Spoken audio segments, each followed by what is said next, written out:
Hello friends, welcome to investor YouTube channel. कैसे हैं दोस्तों? उम्मीद है कि आप लोग बहुत अच्छे होंगे। भाई, सऊदी अरबिया में अगर आप काम कर रहे हो, चाहे आप कंपनी में काम कर रहे हो, चाहे आप डोमेस्टिक वर्कर हो, आप गाड़ी चला रहे हो, खुद की गाड़ी है, किसी दूसरे की गाड़ी है, यहाँ पर ट्रैफिक रूल से और कुछ कॉन्ट्रैक्ट को लेकर के और कुछ तनाजुल को लेकर के बिना स्पॉन्सर के किन किन सूरतों में हम यहाँ पर अपडेट कर सकते हैं, यानी नकल कफाला करवा सकते हैं। भाई, बहुत ही इंपॉर्टेंट ये वीडियो होने वाला है। वीडियो के एंड तक बने रहिएगा ताकि आपको अच्छी तरीके से पूरी बात समझ में आ सके। कीवा की तरफ से और मिनिस्ट्री ऑफ ह्यूमन रिसोर्स की तरफ से जो अपडेट है वो बहुत ही ज्यादा महत्वपूर्ण होने वाला है। वीडियो को पूरा खुद देखोगे तो समझ में आ जाएगा कि भाई बात एकदम परफेक्ट है। तो वीडियो के एंड तक बने रहिएगा। वीडियो अच्छा लगे तो एक लाइक करके अपने भाई का सपोर्ट जरूर कीजिएगा, और चैनल को सब्सक्राइब नहीं किया तो सब्सक्राइब कर लीजिए अभी, और बेल वाली आइकन पर क्लिक करके ऑल पर सेट कर लीजिए, क्योंकि ऐसी बेसिक तौर पर जानकारियां आपको इस चैनल पर हमेशा मिलती रहती हैं। तो चलिए वीडियो को शुरू करते हैं। तो दोस्तों, सबसे पहले हम बात करेंगे उन लोगों के लिए जो लोग सऊदी अरबिया में गाड़ी चलाते हैं, ड्राइविंग करते हैं, चाहे वो डोमेस्टिक वर्कर हो, चाहे उनकी खुद की गाड़ी हो। तो जैसा कि आप लोगों को पता है कि रोड पर 3 लाइनें होती हैं और उस पर एक मेन लाइन होती है रेड वाली। अब ये रेड वाली लाइन कहीं कहीं मिलेगी, लेकिन 3 लाइनें अक्सर होती ही होती हैं। तो यहाँ पर एक अपडेट ट्रैफिक रूल्स के यानी ट्रैफिक नियम में बनाया गया है, जो कि यहाँ पर आपको जानना जरूरी है। देखिए, यहाँ पर एक स्क्रीनशॉट आपको शो कर देता हूं, इस पे देख सकते हैं। इसमें यह बताया गया है कि अगर कोई भी इमरजेंसी गाड़ी निकलती है और आप तीसरे लाइन में हो, तो भैया उस तीसरे लाइन को तुरंत ही खाली कर दो। अगर उस तीसरे लाइन को खाली नहीं करते हो तो मान के चलिए आपके ऊपर में 2000 रियाल का जुर्माना कर दिया जाएगा। वो भी ऑटोमेटिक हो जाएगा, आपको खुद पता ही नहीं चलेगा।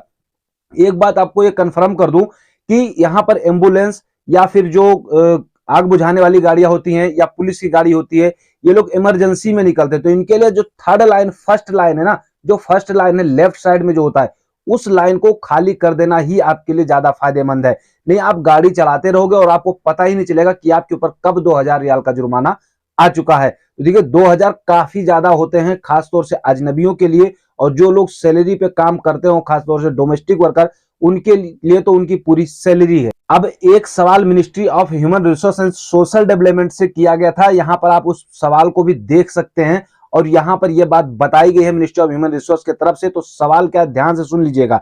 मैं एक कंपनी में काम करता हूं, वहां एक कर्मचारी ने मुझे जाली कॉन्ट्रैक्ट के माध्यम से मुझको वहां से हटा दिया, जबकि कंपनी मालिक ने मना किया उसको, उसके बावजूद भी वो नहीं मान रहा है। देखिए, अगर आपके साथ कभी ऐसा हो, आप कंपनी वगैरह में काम कर रहे हैं और किसी कर्मचारी से दिक्कत होती है, आपको सुपरवाइजर हो, मैनेजर हो, और आपको ऐसे अवस्था में आपको निकाल दे, तो इसके लिए ministry of human resource and social development ने क्या कहा है, ध्यान से सुन लीजिएगा। पहली बात तो आपको एक बात बता दें कि एक लिंक डिस्क्रिप्शन में है मिनिस्ट्री ऑफ ह्यूमन रिसोर्स का, उस लिंक पर क्लिक करेंगे तो आप तुरंत तत्काल वहां पहुंच जाएंगे। तो मिनिस्ट्री ऑफ ह्यूमन रिसोर्स ने यह बात बताया है कि आप इस लिंक पर क्लिक कीजिए और वहां जाने के बाद में आप अपना ऑनलाइन कंप्लेंट दर्ज करवा दीजिए। यह जरूरी नहीं है कि आप मकतब अमल में, लेबर कोड में पहुंचे तभी हो, क्योंकि मैंने पहले भी एक वीडियो आप लोगों को बनाकर बताया था कि कोई भी कर्मचारी अपने बड़े वादे का फायदा नहीं उठा सकता। तो इसके लिए कानून बना हुआ है, आप उसके खिलाफ कंप्लेंट कर सकते हो। अब एक सवाल है कंप्लेंट को लेकर के। देखिए, कई बार ऐसा होता है कि आप लोग कंप्लेंट करते हैं और हो सकता है आपने न किया हो, भविष्य में कोई कभी करे, अगर आपके पास मुसीबत हो आपके साथ में। तो यहां पर सवाल क्या था, मैं एक कर्मचारी हूं और मैंने अपने कंपनी के ऊपर खिलाफ कंप्लेंट किया था। उन्होंने यह कहा था कि तुम्हारे सारा बकाया मैं दे दूंगा, और अभी तक उन्होंने बकाया राशि नहीं दिया।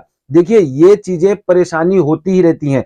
अक्सर सेटलमेंट के चक्कर में आप लोगों को यहाँ पर बहला फुसला दिया जाता है, और बहलाने फुसलाने के बाद में फिर उस पैसे को रोक दिया जाता है। कह देते हैं कि आपको 1 हफ्ते में आपके घर भेज देंगे, या आपका जितना बकाया वो दे देंगे। तो लेबर कोड में ये चीजें वो कहकर उसके बाद मुकरने लगते हैं। तो यहाँ पर ministry of human resource and social development ने जो बात बताई है, जो लिंक मैंने आपको डिस्क्रिप्शन में दी है, उसी लिंक पर आप जाकर दोबारा से उनके ऊपर कंप्लेंट कर सकते हैं। लेकिन इसके लिए आपको ध्यान रखना चाहिए, जिस दिन उन्होंने कहा था कि हाँ हम ये चीज देंगे आपको सारा कुछ, यानी लेबर कोड में जिस दिन केस फाइनल होता है उसके ठीक 15 दिन के बाद आप इस कंप्लेंट को दोबारा से कर सकते हो, और उनको देना ही पड़ेगा। देखिए, इसके लिए मैंने आपको एक वीडियो फिर भी बताया ही था पहले भी कि इसके लिए आपको क्या कुछ करना चाहिए, लेकिन यहां से आप ऑनलाइन कंप्लेंट कर सकते हो, आपको कहीं जाने की जरूरत भी नहीं पड़ेगी। अब यहां पर एक नकल कफाला को लेकर के अपडेट है, जिसमें यह पूछा गया था कि क्या हम अपने बिना स्पॉन्सर को बताए हुए हम नकल कफाला ले सकते हैं। लेकिन सवाल पूरा ध्यान से सुन लीजिएगा, हो सकता है आपके मन में कुछ इस तरीके से हो, आपके साथ कुछ ऐसी परिस्थिति हो। सवाल क्या है यहाँ पर ध्यान से सुन लीजिएगा और देख भी लीजिएगा। यदि कोई वर्कर जिसका कॉन्ट्रैक्ट खत्म होने वाला हो और कॉन्ट्रैक्ट खत्म होने के 2 महीना पहले ही वह लेबर कानून के मुताबिक अपने कंपनी को लिखित पेपर दे देता है, जैसा कि मैंने आप लोगों को पहले बताया था कि आपको कॉन्ट्रैक्ट खत्म करने से पहले 60 दिन पहले ही एक लिखित पेपर देना होगा अपने कंपनी को, जो कि उसे एक्सेप्ट करना होता है। उसके बाद आप चाहे कॉन्ट्रैक्ट आगे बढ़ाना चाहें तो बढ़ा सकते हैं, या फिर आप कहीं तनाजुल लेना चाहते हैं तो इस काम को कर सकते हैं। लेकिन कैसे होगा इस पर ध्यान दीजिएगा। तो उसके बाद कॉन्ट्रैक्ट खत्म होने के बाद क्या वह जॉब ट्रांसफर कर सकता है अपने बिना स्पॉन्सर को बताए हुए? तो यहां पर जो ministry of human resource and social development ने बात बताई है, बहुत ही अच्छी बात है और इस बात को आपको ध्यान में रखना भी चाहिए। किन सूरतों में आप अपने स्पॉन्सर को बिना बताए ही नकल कफाला करवा सकते हो? तो देखिए यहां पर बताया गया है, ministry of human resource and social development जो बात बताई है उन्होंने सीधा मतलब भेज दिया कीवा पे। अब कीवा का भी लिंक मैं आपको डिस्क्रिप्शन में दे दूंगा, वहां पर जाने के बाद में आपको काफी सारे आपकी जो समस्या है उसका समाधान मिलने वाला है। लेकिन इस सवाल का समाधान जो है वो मैं आपको यही बता देता हूं।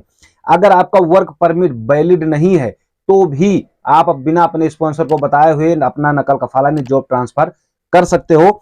अगर वर्कर का निवास परमिट ही वैलिड ना हो तब भी आप इस काम को कर सकते हो। वहीं पर बशर्ते एक बात आपको ध्यान रखना है कि जो नया स्पॉन्सर है उसके द्वारा निवास और वर्क परमिट के खत्म होने की एक रिक्वेस्ट जमा किया गया हो तो वर्कर उस रिक्वेस्ट को एक्सेप्ट करेगा और उसके बाद में जितने दिनों का समय दिया जाता है, 10 दिन का, 15 दिन का, उस समय के अंदर अंदर उस चीज को एक्सेप्ट करके आप दूसरी जगह जॉब अपना ट्रांसफर कर सकते हो। जो लिंक मैं आपको डिस्क्रिप्शन में दिया हूं उस लिंक पर आप जाएंगे तो आपको काफी सारी चीजें वहां पर मिल जाएंगी। तो आई होप कि दोस्तों जानकारी आपको जरूर पसंद आएगी। अगर आपके मन में कोई सवाल हो कमेंट जरूर कीजिएगा। तो चलिए फिर मिलेंगे आपसे किसी नेक्स्ट वीडियो नेक्स्ट अपडेट के साथ में, तब तक अपना ख्याल रखिएगा। जय हिंद।